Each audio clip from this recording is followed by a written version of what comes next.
끝냈고요. 이제 원가에게 들어갈 건데, 자, 일단 원가에게는 여러 배점이 8점이에요. 8점.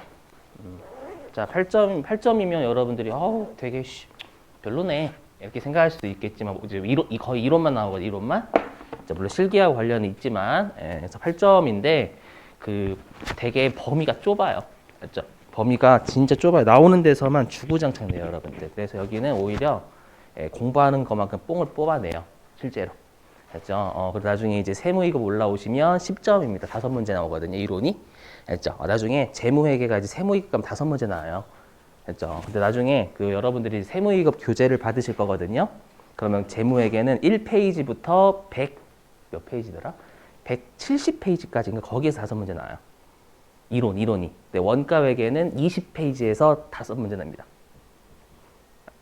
아시죠? 범위가 딱 좀 이따가 제가 어느 회차 다 적어드릴 건데 진짜 그 부분에서 그 부분만 열심히 하시면 돼요. 맞죠? 근데 원가회계가 공장회계잖아요. 왜 짜증나시냐면 그 계산 문제 때문에 그래요. 산수도 필요하고. 맞죠? 계산 문제가 있다 보니까 좀 많이 짜증나시는데 원가회계는 진짜 그 마치 영어 있죠. 영어 싫어하시지만 여러분 실제로 저도 영어 고등학교 때 영어 20점, 10점, 20점? 진짜 영어 진짜 못했거든요. 왜냐면 중학교 때 컨닝 안 했는데 갑자기 어떤 선생님이 컨닝 했다고 막 그때 선생님 영어 선생님이었거든요. 영어 선생님 안 좋은 쪽 있어가지고 포기했거든요. 그런데 영어는 하면 뽕 뽑죠. 여러분들 하면 할수록 늘잖아요. 여러분 실제로 영어도 아니에요. 원가에게도 하면 할수록 그러니까 계속 기출 문제를 돌리시면 원가에게는요 오히려 여러분들한테 도움이 많이 돼요. 처음에는 원가에게 하면 막 여러분 막 질려하시거든요. 그렇죠? 그래서 일단은 원가에게는 잘 하시는 방법이 기출문제 많이 풀어보시고 그다음 원가에게는 우리 공장의 회계인데 공장에서 제품의 원가 계산을 이렇게 하겠다라고 그냥 공식을 세워놓은 게 있어요. 뭐 그런 애들은 여러분들이 이해를 하시려고 100% 하지 마세요. 이 원가에게는 100% 이해하시려고 하시면 오히려 못하는 과목 중에 하나예요. 물론 이해가 많이 필요하지만 암기할 공식은 암기하시고 그러셔야 원가에게를 잘 하실 수 있으니까요. 알죠? 그리고 저번에도 말씀드렸죠. 원가에게는 세무 2급하고 녹화하고 있구나 지금. 세무 2급하고요. 회계 1급의 차이가 90%가 90%? 거의 90%가 같고요. 나머지 10%가 달라요. 어느 한 부분만. 챕터가 총 4장으로 나뉘거든요. 그 중에 어느 한 장만 살짝 달라요. 나머지는 똑같습니다. 완벽하게. 알죠? 그래서 회계 1급만 원가에게 여러분 열심히 공부하셔도 세무 2급과 다 맞을 수 있다라는 거. 그렇죠? 자, 해보자. 자, 일단은 원가 공장 회계 원가회계 기본 개념인데요. 자, 여기서 아셔야 될 게 우리가 원가 회계는 공장 회계고 공장이 어떻게 돌아가는지는 좀 아셔야 되겠죠. 우리가 알고 있는 공장, 일상생활의 공장보다는 좀 더 여러분들 복잡하고요. 그리고 절대 이런 생각하시면 안 되는 게 공장의 회계를 배워서 어디다 써먹냐 라고 생각하시겠지만 여러분들이 나중에 취업을 하시잖아요. 뭐 직장이 됐든 아니면은 회계사, 세무사, 사무실 그쪽이 되셨든 취업하시면 당연히 공장에서도 의뢰가 들어와요. 그죠? 공장에 의뢰를 들어오거나 기업들은 당연히 우리나라는 거의 제조업이 많죠.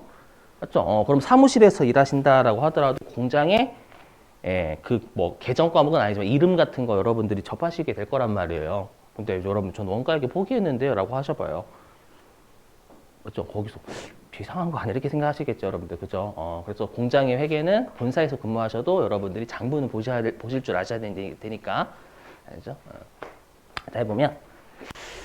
자, 일단 우리가 현대차라고 가정을 할게요. 현대차라고 가정하고요. 보시면 현대차는 차를 제조하는 기업이고요. 그럼 자동차를 만들기 위해서는 뭐 알루미늄이라든지 아니면 구리라든지 뭐 아니면은 여러분 나사라든지 이런 것들이 있어야 되겠죠. 그래서 우리가 제품을 만들기 위해서 사오는 요거 그냥 나사예요. 알죠? 나사 같은 거를 우리가 원재료라고 이건 배우셨을 거예요. 그죠? 근데 원재료가 알아서 막 자동차에 붙어요? 그건 아니죠. 원재료 같은 걸 사와서 사람이 부착하고 사람하고 기계가 만들잖아요, 여러분들. 그러다 보니까 누구를 사와야 되냐면 사람을 사와야죠. 근데 엄밀히 얘기하면 사람을 사온다라는 건 왠지 노예 같잖아요. 맞죠? 그래서 사람을 사오는 게 아니라 사람의 노동력을 사요, 노동력을. 맞죠? 그래서 이거 노동력을 구매하는 거고요. 그 다음에 여러분 자동차를 만들기 위해서는요. 일단은 공장에 만약에 우리 회사가 임차한다, 임차를 들겠죠. 맞죠? 공장이 없으면 여러분들 우리가 땅바닥 길거리에서 자동차 만들 수는 없잖아요. 그죠? 그 다음에 전기도 있어야죠. 전기도 있어야 되고, 그 다음에 수리도 해야 되고요. 그 다음에 직원들 밥도 먹어야죠, 여러분들. 맞죠? 그리고 각종 기계라든지 이런 것들이 필요하죠. 그죠? 그래서 이러한 생산 설비, 공장 기계나 같은 생산 설비라든지 각종 용역들 있죠. 수선, 뭐 우리 전기 이런 것들 있잖아요. 감가상각비도 있을 거고. 예, 이런 것들이 들어요. 이런 것들을 구매하게 돼 있어요. 그렇죠? 자, 요렇게 해가지고요. 우리가 이제 자동차를 생산을 하는데 가끔씩 여러분 애국가나 이런 것들을 보시면 자동차가 타이어 부착 안 돼 있고 딱 틀만 이렇게 다 잡혀져 있는 거 있죠. 이걸 우리가 제공품이라고 나중에 부를 거예요. 미완성된 공장에서 미완성된 물건을 제공품이라고 부르고요. 다시 이 제공품을 완성시키면 제품이 되는 거죠, 여러분. 제품이. 자, 그러면 이 차를 팔아가지고 다시 신사임당 돈이 들어와요. 돈이 들어오면 다시 요 구매를 통해서 이런 순환 과정을 거친다라는 거예요. 이렇게. 자, 그랬을 때 여기 그러면 우리가 이제 시험에 어떻게 출제를 하냐면 여기 보실래요? 이렇게 내요. 요 위에 보시면 가로 1번 발생 형태에 따른 분류라고 돼 있잖아요. 요 제목에 따라서 원가가 어떻게 분류가 되는지를 시험에 출제를 합니다. 어떻게 출제하는지 좀 이따 볼 거고요. 자, 어떻게 하냐면 자, 우리가 원재료를 사오잖아요. 나사나 알루미늄 같은 걸 사오면 그것들을 우리가 소비를 하는 거죠. 자동차를 만들기 위해서. 그래서 여기 우리가 제품을 만들기 위해서 사용된 재료비 있죠. 사용된 재료를요. 우리가 원가회계에서 재료비라고 해요. 여기 원가회계는 계정 과목이 없어요. 여러분들 계정 과목 필요 없어요. 계정 과목 안 외우셔도 되는데 제가 반드시 외우라는 용어는 꼭 외워주셔야 돼요. 안 그러면 계산 문제 못 풉니다, 여러분들. 그래서 우리가 재료비라는 용어 꼭 기억하시고, 그러니까 제품 만들기 위해서 사용된 재료다라고 생각하시면 돼요, 여러분들. 자, 그 다음에 사람의 노동력을 사온다라는 건 우리가 인건비 나가는 거죠. 맞죠? 그래서 제품을 만들기 위해서 소비된 노동력에 대한 대가 있잖아요. 뭐 퇴직금이라든지 상여금이라든지 그 다음에 우리가 임금 있죠? 공장 거. 그걸 뭐라고 부르냐면 노무비라고 불러요. 아마 여러분들이 우리가 각종 임금 분쟁이라든지 사대보험 같은 거 상담 같은 거 할 때 누구 찾아가죠, 여러분들? 혹시 아시는 분 전문가, 그쪽 전문가.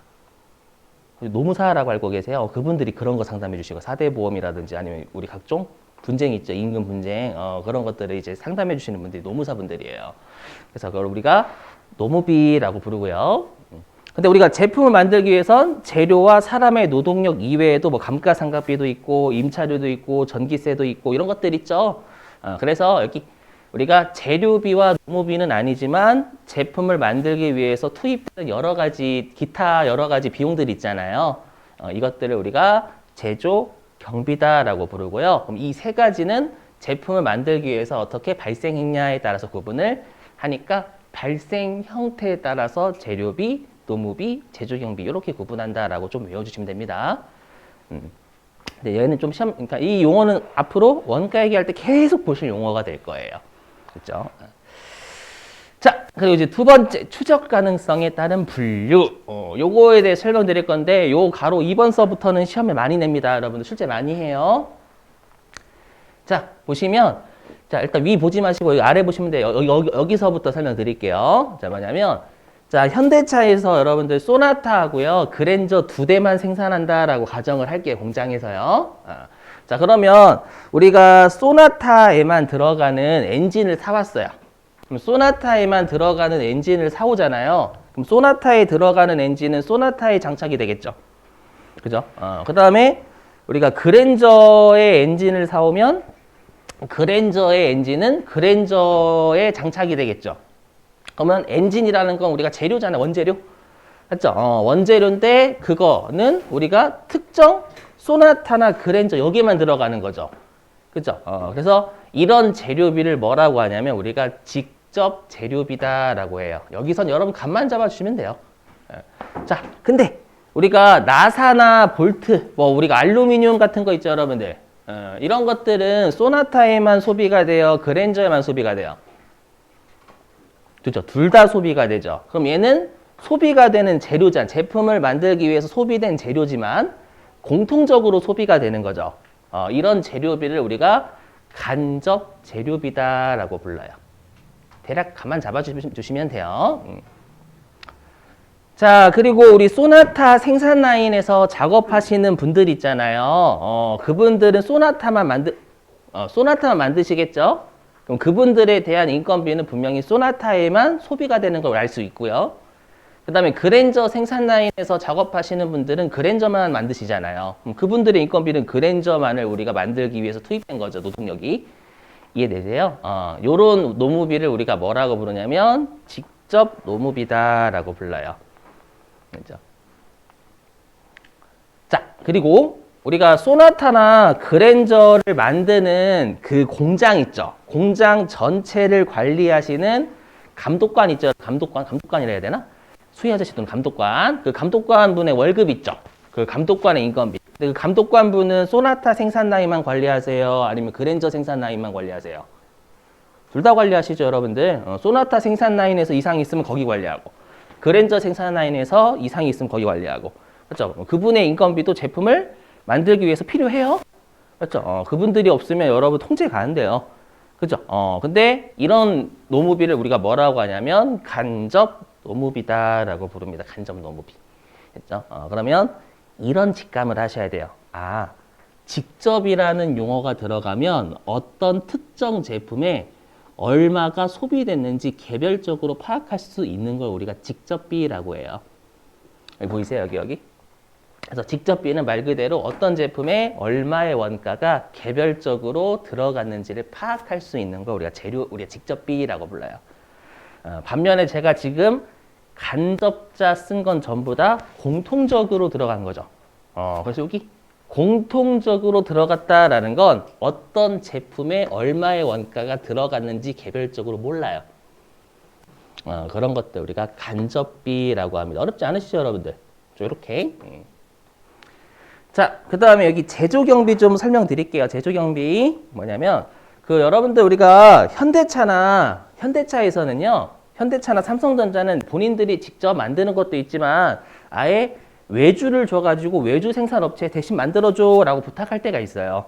그럼 우리가 소나타에 대한 외주를 줬대요. 그럼 소나타에 대한 외주를 주면 그건 소나타에만 들어가는 여러분들 우리가 제조 경비가 되겠죠. 왜냐하면 외주가 재료비나 사람의 노동력에 대한 대가는 아니잖아요, 여러분들.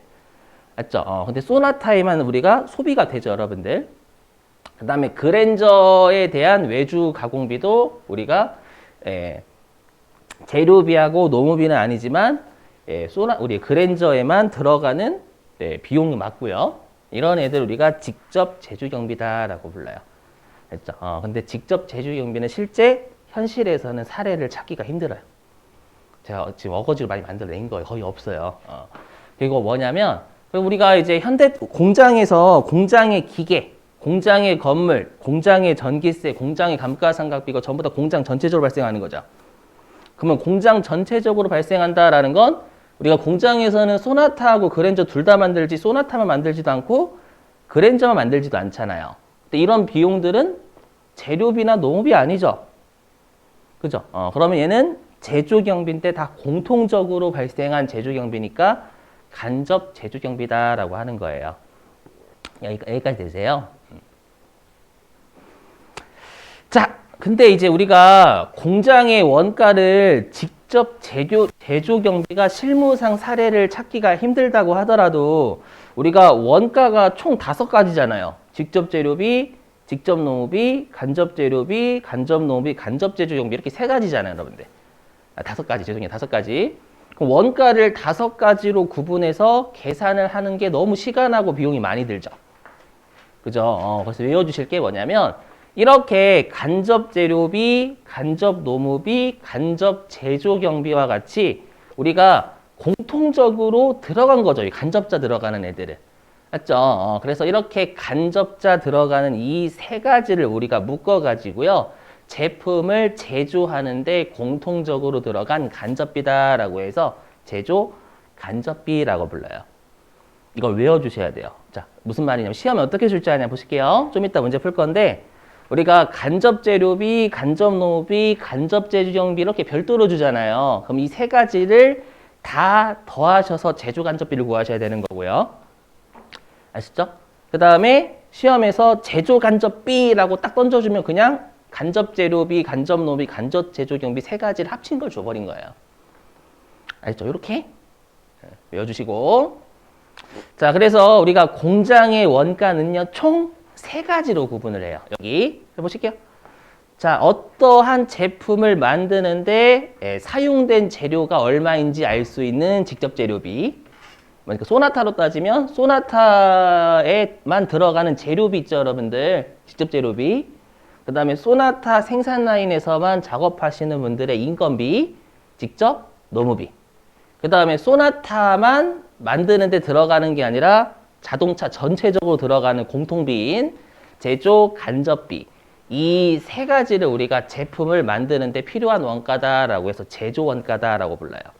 좀 이따 할 거지만 시험에서 제조 원가라는 용어 잘 내거든요. 그럼 시험에서 제조 원가는 이렇게 물어보면 이 세 가지를 더해 주셔야 돼요. 좀 곧 문제 풀 거예요. 반드시 외우시고 요거. 자, 그 다음에 한 가지 더 외워주실 거. 요것도 시험이 많이 나요. 이게요. 뭐냐면 여러분들이 앉아 계시는 의자 있죠? 의자가 조선시대 때 있었을까요? 없었을까요? 조선시대 때. 있었겠죠? 우리 조선시대에 안 살아봤지만 나무 의자 같은 거 있었을 거 아니에요, 여러분들? 그죠? 그럼 나무 의자는 뭐로 만들어요? 나무라는 재료와 사람의 노동력. 그땐 기계 없었을 거 아니에요. 그죠? 그래서 사람의 노동력과 나무라는 재료 같은 게 제품을 만드는데 기본이 되죠, 옛날에도.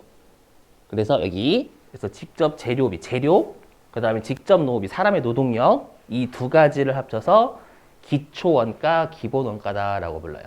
제품을 만드는데 기초가 된다, 기본이 된다. 되세요? 암기? 자, 그 다음에 직접 노무비하고 제조 간접비. 자, 보시면. 자, 우리가 그러면 나무라는 재료를 요즘은 이제 사람과 기계가 여러 형태로 가공해서 여러 가지 의자로 만들어내죠. 맞죠? 그럼 사람의 노동력과 각종 기계와 같은 생산설비 용역 같은 거 있잖아요. 얘네들이 나무라는 재료를 가공하죠. 만드는 거 가공한다라고 하거든요. 그래서 얘를 가공 원가라고 해요. 직접 노무비와 제조 간접비 합쳐서.